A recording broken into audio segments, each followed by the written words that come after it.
Father Haidar, oh Haidar, wished you were here, oh Father. Father Haidar, oh Haidar, wished you were here, oh Father. Father Haidar, oh Haidar, wished you were here, oh Father. I don't know how I could speak. My tear is burning my cheek. I don't know how I could speak. I think it's very poetic how we start the walk at the Father and then we end at the Son. And obviously, Arbaeen, we're here to commemorate Imam Hussein, the tragedy of Imam Hussein, and also Bibi Zainab. So for us to give our condolences to the father of Bibi Zainab, the father of Imam Hussein, I think it's, as I said, it's very poetic. It has a nice feel to it. You're asking the father for permission to go to Imam Hussein.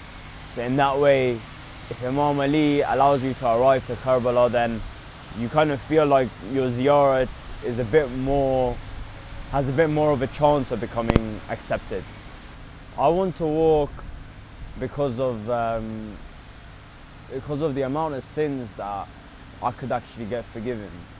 But not only that, it's the walk for Bibi Zainab. It's the walk that Imam Sajjad did, it's the walk that Bibi Zainab did. Even if, regardless of different narrations saying different things, at the end of the day, Imam Sajjad and Bibi Zainab and the ladies, they all walked from Karbala to Sham, whether it was from Sham to Karbala or wherever they were going, and when they returned to Karbala, regardless, they walked in that heat, they walked in the desert, they walked to Imam, they walked away.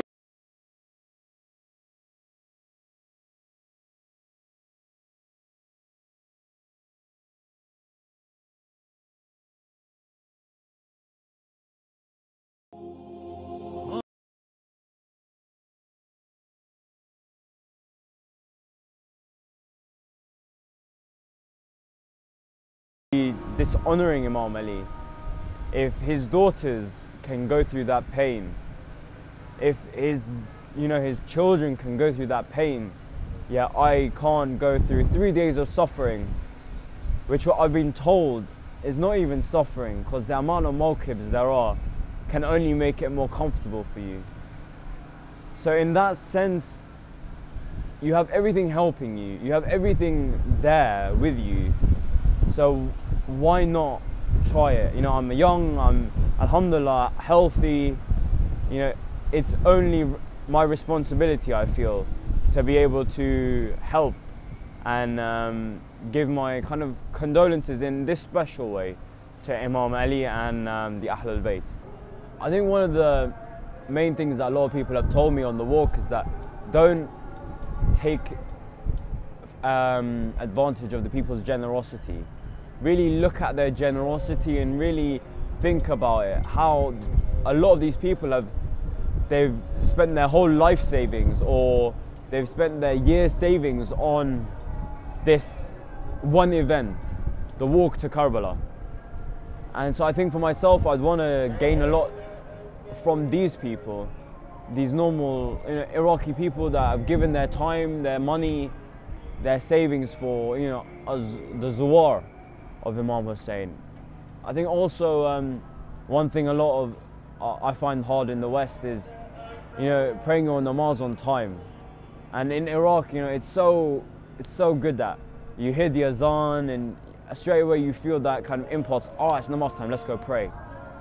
In the West, you don't hear the azan, so it's very independent. So it's like I'm saying, you have to really set that mindset. That's why 3 days of walking, you really got to think about yourself. You can walk with your friends, with your family, but at the same time you need to think about walking with yourself and really thinking about what you want to gain from it. At the end of the day, the whole event of Ashura revolved around God. Imam Hussein on the plains of Karbala, he asked for that extra night so he could do ibadat. He could ask for forgiveness. And even when prayer time came at Zuhr, he stopped. And I think there were the two companions that gave their life so that Imam could pray. But that just shows that at the end of the day, regardless of Imam Hussein saving the religion of Islam, Islam wouldn't be anything without the prayer of Islam.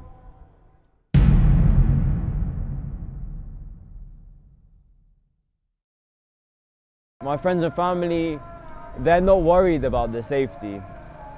My mum a little bit, she keeps messaging, but alhamdulillah, you know, it just shows that a mother loves you. But the rest of my family, just all they can do is keep asking me to pray for them, and a message to them is that I'm always praying for them. It's a great experience already. Inshallah, we're leaving for the walk very soon.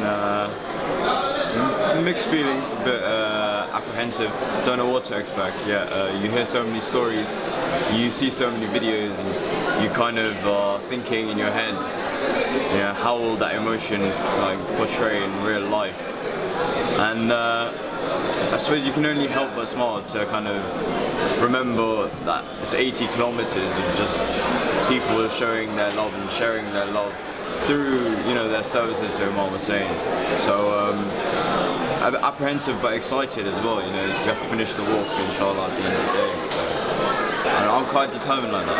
I want to finish it. Not just for myself, but I made a promise to Hazrat Abbas that I would finish the walk in his honor. Him being the flag bearer of Imam Hussein, I'm just an ordinary servant of Hazrat Abbas. But last year, earlier on this year, when I was blessed to get the flag of Hazrat Abbas that was above the Zyarah for 12 days, I said that next time I come to Iraq, however long or short the walk into Karbala is, I will fly the flag high and I'll take it to the flag bearer of Imam Hussein. So inshallah, with that, I have to finish it. Sons of Ali, I want you to come back now. How can I live my life? Please just tell me how. My 4 moons faded, they used to always glow. Oh, my son Hussein, I want your light to show.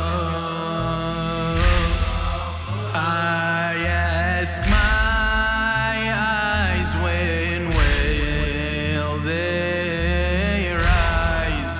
When will they rise? I ask my eyes. Sons of Haidar. So day one was basically us just, starting off from Najaf, getting the permission from Imam Ali to, be able to go and visit his son.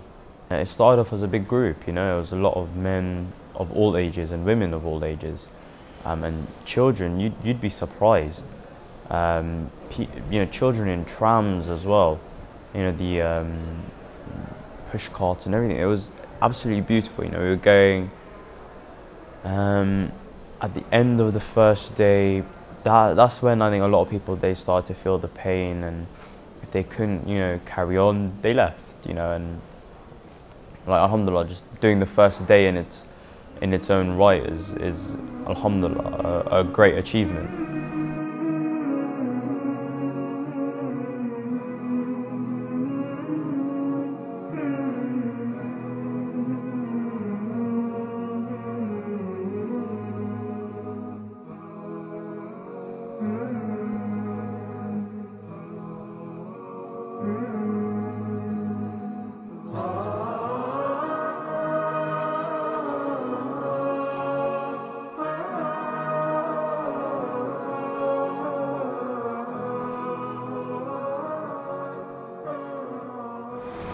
just gave our salutations to Imam Ali in Najaf, and now we're starting on our walk, 3-day walk. Inshallah, should be good, and hopefully the next time you'll hear from me is probably in Karbala, but emotional send-off.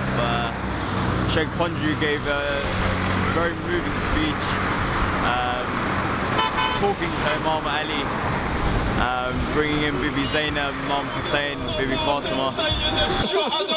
My walk towards Karbala is a mark of my loyalty towards Hussein. This is my way of saying that I leave everything in my hometown to say Labbaik ya Hussein! Labbaik ya Hussein! Labbaik ya Hussein! Labbaik ya Hussein! Labbaik ya Hussein! Labbaik ya Hussein! So I have a flag of Hazrat Abbas that I got from the shrine last year, but I don't have a flagpole. So it's a bit of a problem. So me and Reza and I are on a mission to find a flagpole and hopefully not get run over as well. It's a bit of a problem when you don't speak Arabic. London, England. عندك فلوس عراقية لو إيرانية؟ London. هاي فلوس نفسها.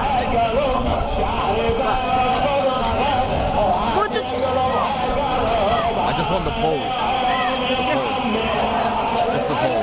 عودة قوية؟ Just the pole. بس عودة؟ هاي ما تريدها؟ اي عفوا.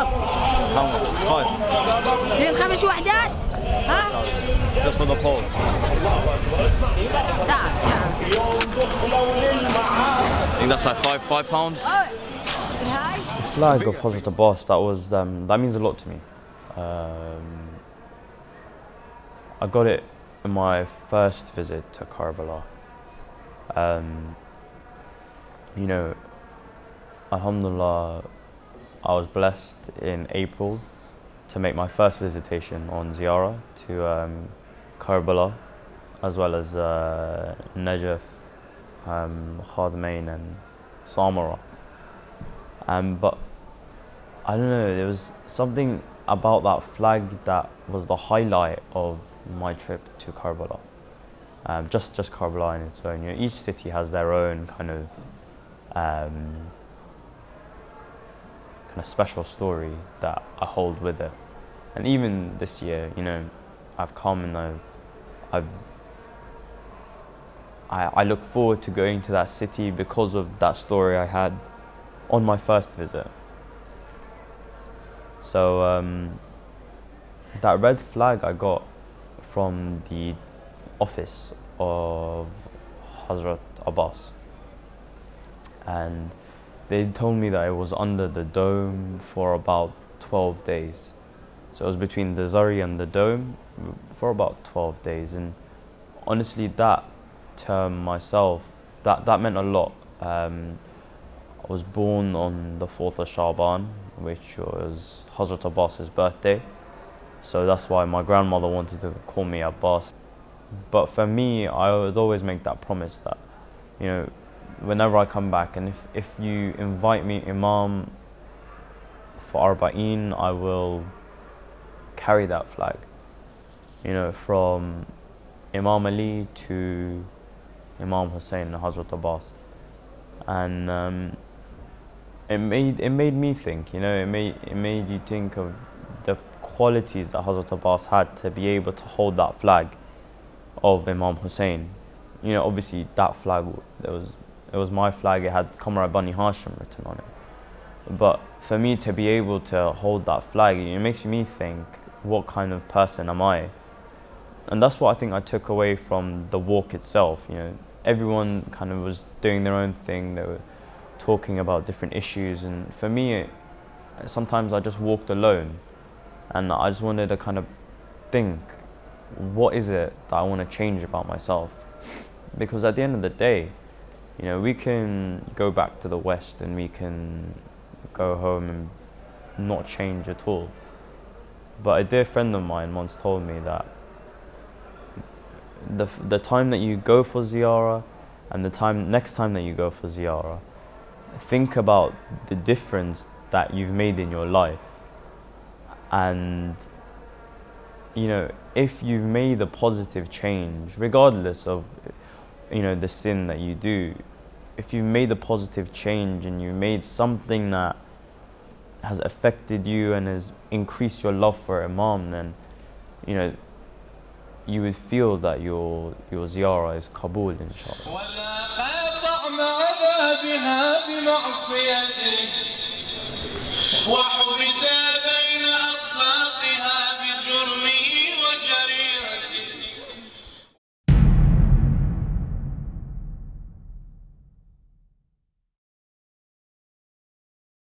Assalamu alaikum. Emotionally you feel drained, but it's this special kind of draining that you actually don't mind feeling. It's really weird, but it's like you're drained in this love that you wouldn't find anywhere else. You see like all these like millions of people walking from Najaf to Karbala. They're walking and they've like got that passion. You just feel emotionally, you feel like you're ready to become a better person, which I suppose that's why we're all here for, isn't it? To just become better people. But emotionally, you feel as if it's Arbaeen, you know. A few of us were discussing today, how many people do you actually think are along this road? You know, it's one straight road from Najaf to Karbala. How many people do you think, you know, are going to be with us in our vision? You'd see at least 2 million, 3 million, and our guess is about 20 million are walking, but you know, that's only our guess. But physically as well, you know, it's quite demanding. There's a group of 3 of us brothers with the flag of Abbas, and you know, it's tiring. You don't want to stop because you're thinking, you know, you're holding the flag of Hazrat Abbas. You got to have the strength of Hazrat Abbas, even though you can't even come near to that strength. So in that way, it's a blessing. You just keep talking and you don't think about how far you have to go. You just go and you say labbaik. So inshallah, it's accepted, you know, it's accepted. So on the way there was an old man actually, and he had a hunchback, really bad hunchback. It was like a 90-degree kind of hunchback, and he was going, and I could just hear him reciting salawat, and he was just going, and everyone was passing him, but he was still, you know, he was still going hard, and it was inspirational because, you know, regardless of what age you are, what health you are, you know, it doesn't stop a lot of these people from going to Imam Hussein.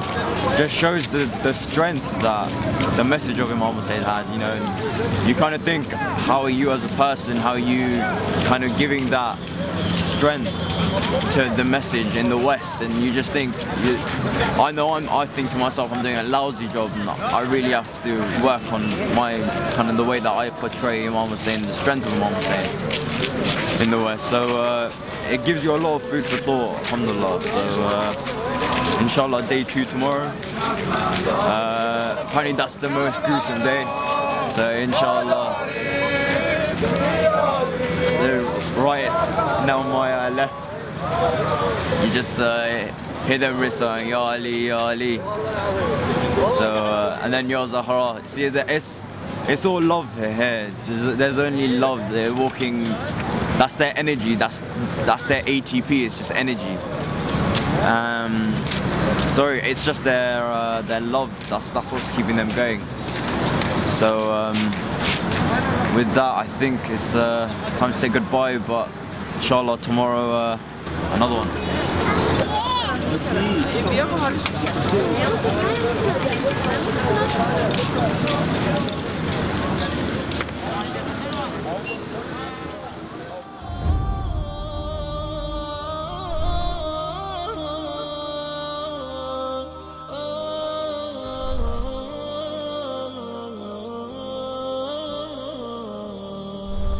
يا حامل القرآن قد خصك الرحمن بالفضل. yeah, you talk to like a lot of the brothers, you know, what to expect for the walk, you know, and a lot of the brothers said that the Arbaeen walk is the best walk, the best part of Arbaeen.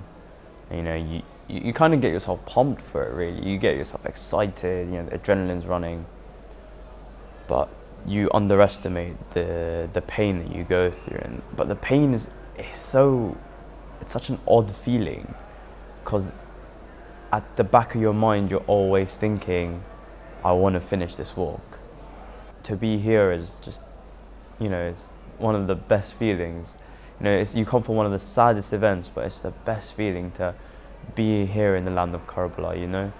And you just think, like, what a miracle it is that it can fit that many people. And with the beautiful way that Bain al-Haramain has been made up. I remember seeing it in April earlier on this year, and then seeing it now, and it looks so beautiful. Obviously, you know, that dusty road that Bain al-Haramain was, and walking across it had that special feel to it. You know, you could feel the gravel and the stones and the dust on your feet. But now, you know, it's in a way it's nice that they're changing it, and they're changing Karbala to become, you know, the pompous, you know, way that it should be. You know, it should be reflecting that royalty that the land holds. You know, it has Imam Hussein and Hazrat Abbas, and you just think, I have the flag in my hand, and you just feel like, do I have to carry on? And you just think, yes. Like, Hazrat Abbas carried on until there was no more hope. You know, Hazrat Abbas, he lost both his hands, yet he still held the mashq in his teeth. And then you think, well, am I really gonna give up when I have mawqib after mawqib giving me water, giving me food, giving me this, giving me that? It's just so comfortable, like, to walk from Najaf to Karbala. But, you know, you just think to yourself, like, you know, do I want to stop? Obviously, you know, you're walking. I'm very lazy. You do want to stop, but inside of you, there's that kind of that voice saying, "Don't stop, don't stop," and you hear that and you feel it, and you kind of just like, wow, like, you know, my parents have raised me properly. You know, there is that love for Imam Hussein. You know, we're all sinners, but yet there's still that love for Imam Hussein. And that's still pushing you, and honestly, you will feel absolutely exhausted. And I am, like, even in Karbala, you know, you feel exhausted after you get to Karbala, but there's something that keeps you going on that walk. Maybe it's the brotherhood and the sisterhood that, you know, you're amongst people that you know, people you don't know, but they're all there for that one cause. They're all going, young, old, but they're all going. They all keep going.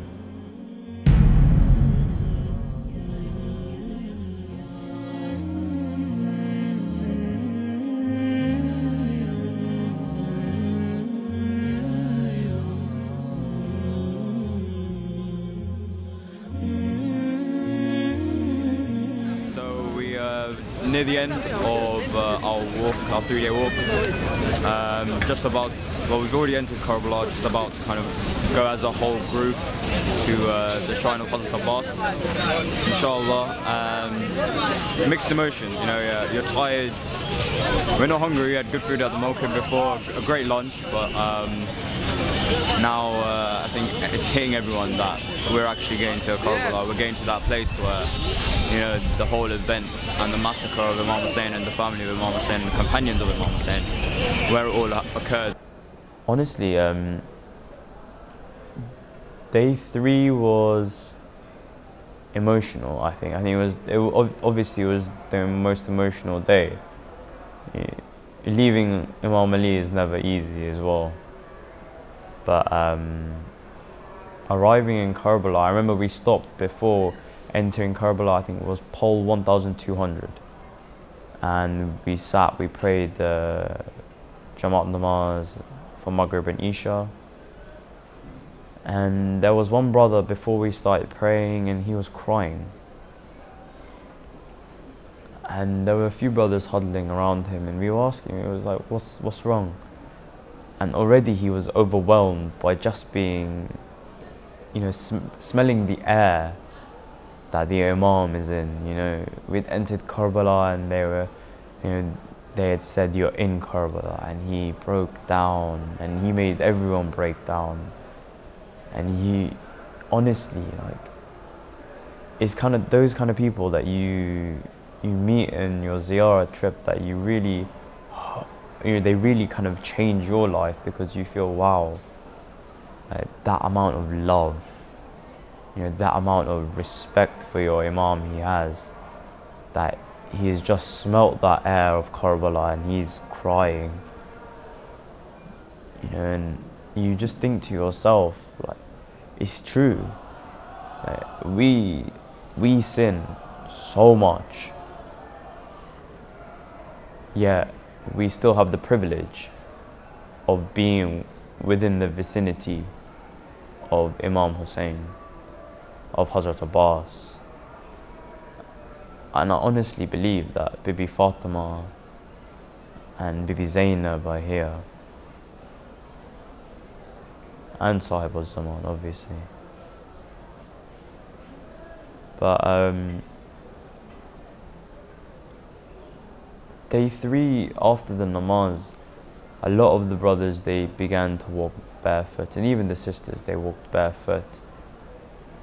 They wanted to feel how Bibi Zainab felt. They wanted to feel how Imam Sajjad felt, you know, walking towards Karbala. And honestly, like, you can't blame them, because you're in Karbala, and after you take a step onto that land, you just have that kind of emotion within you that, wow, you know, you haven't seen the shrine yet, but wow, we're in Karbala, we've made it.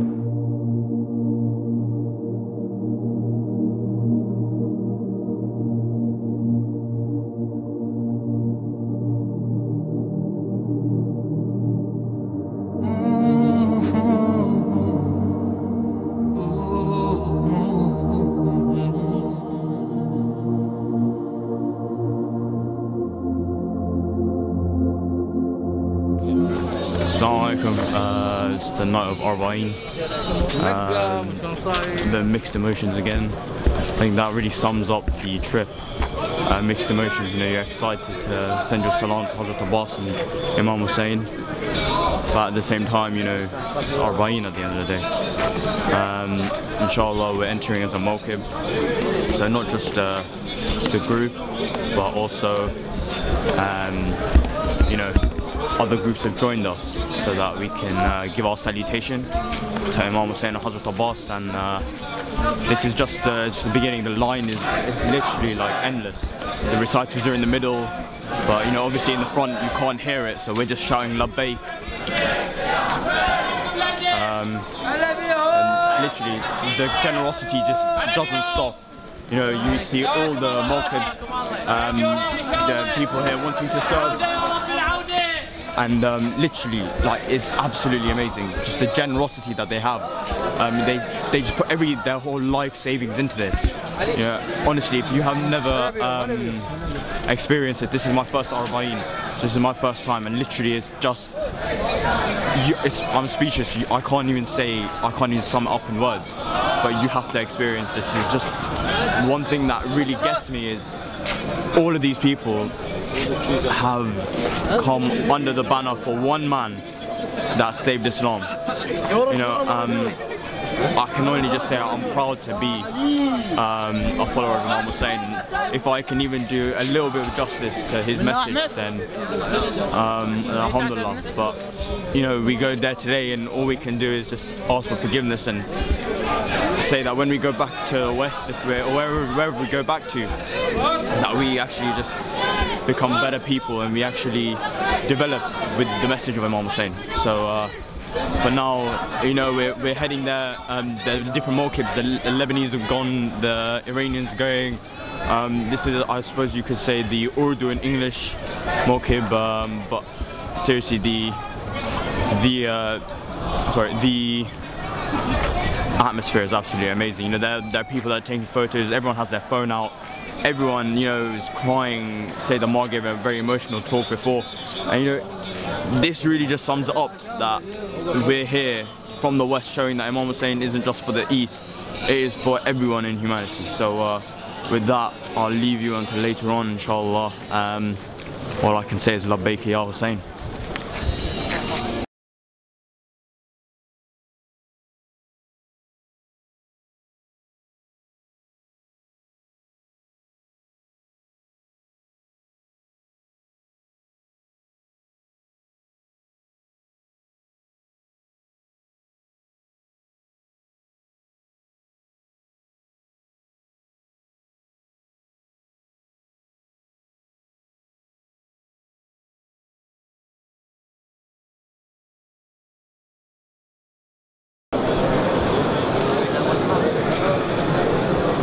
How you feeling, bro? Emotional. Brother Makki made me cry. A beautiful Zyarah. Honestly, all I can say is if you haven't been for Arbaeen, that's what. Tonight is the final night. Tonight is the final night. How can I say goodbye? Now I would rather die. How can I say goodbye? Now I would rather die. How can I say goodbye? Now I would rather die. Tonight is the final night.